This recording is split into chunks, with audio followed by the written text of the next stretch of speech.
Gubernur Jawa Barat Ridwan Kamil menyampaikan bahwa makam untuk anak sulungnya yakni Emeril Khan Mumtaz alias Eril, ia buat dan desain sendiri. Info ini disampaikan oleh Ridwan Kamil lewat unggahan akun Instagram miliknya @ridwankamil. Di dalam unggahan tersebut tampak sejumlah kertas berisi gambar dan desain makam yang dibuat menggunakan bolpen.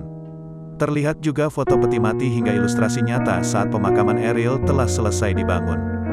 Dalam kolom caption, Ridwan Kamil menjelaskan bahwa makam Eril nanti akan dibangun dikelilingi sawah dan sungai kecil.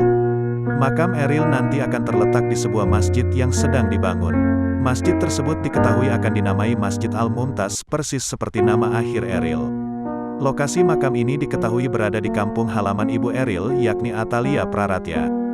Dear Eril, rumah akhirmu berada di sebelah masjid. Masjid yang bertempat di kampung ibumu. Masjid yang didesain dan sedang dibangun ayahmu. Dan yang terpenting, masjid ini dinamai seperti namamu, Masjid Al-Mumtaz.